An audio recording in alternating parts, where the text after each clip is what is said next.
Shalom Bapak Ibu Saudara sekalian, selamat berjumpa kembali di dalam perenungan kita 50 alasan kenapa Yesus Kristus harus mati di atas kayu salib. Dan tidak terasa hari ini kita memasuki alasan yang ke-24, yaitu untuk memberikan kita akses yang yakin ke tempat paling suci. Di dalam Ibrani 10 ayatnya yang ke-19 dikatakan, jadi saudara-saudara, oleh darah Yesus kita sekarang penuh keberanian dapat masuk ke dalam tempat kudus. Bapak Ibu Saudara sekalian, pada zaman perjanjian lama, yaitu pada saat bangsa Israel dibawa keluar dari tanah Mesir, kemudian pada saat mereka sampai ke Gunung Sinai, di sana Tuhan Allah memerintahkan kepada Musa untuk membangun kemah suci. Nah, di kemah suci itu terdapat beberapa ruangan, yaitu yang pertama pelataran, dan di sana boleh diakses oleh siapa saja oleh bangsa Israel. Kemudian ada ruangan kudus dan kemudian ada ruangan maha kudus. Dan di ruangan kudus itu hanya boleh diakses oleh imam, yang kita tahu pada saat itu yaitu orang-orang Lewi.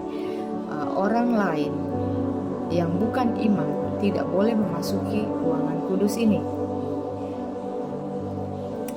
Nah, itu artinya bahwa praktek penyembahan bangsa Israel pada saat itu, pada zaman perjanjian lama, mengarah pada sesuatu hal yang lebih nyata.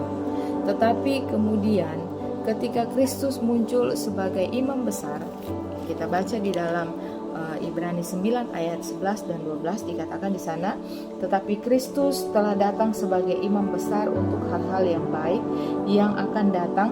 Ia telah melintasi kemah yang lebih besar dan yang lebih sempurna, yang bukan dibuat oleh tangan manusia, artinya yang tidak termasuk ciptaan ini, dan ia telah masuk satu kali untuk selama-lamanya ke dalam tempat yang kudus, bukan dengan membawa darah domba jantan dan darah anak lembu, tetapi dengan membawa darahnya sendiri, dan dengan itu ia telah mendapat kelepasan yang kekal.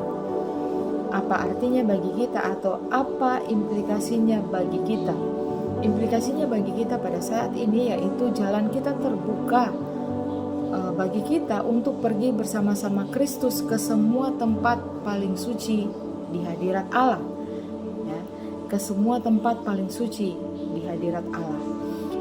Kalau pada saat dalam perjanjian lama, pada saat itu hanya imam besar yang dapat masuk setahun sekali ke tempat paling suci. Ingat tadi ada beberapa ruangan, pelataran, ruangan kudus dan ruangan maha kudus.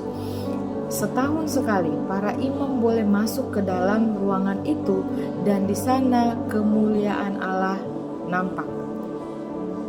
Di tempat paling suci ini hanya imam besar yang boleh masuk ke dalam sana, kemudian di sana kemuliaan Allah nampak.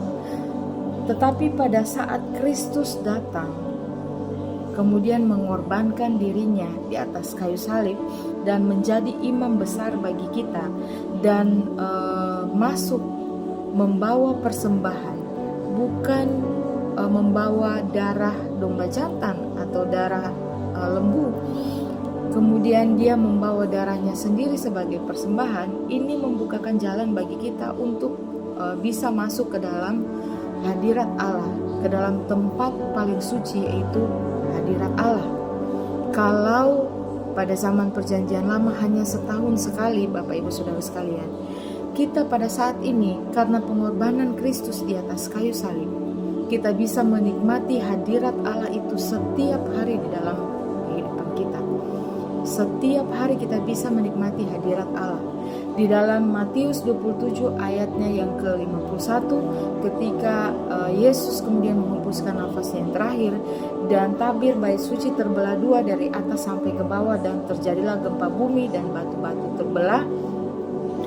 Pada saat itu tidak ada lagi pembatas atau larangan untuk kita masuk ke dalam hadirat Allah atau masuk ke dalam tempat yang paling suci itu.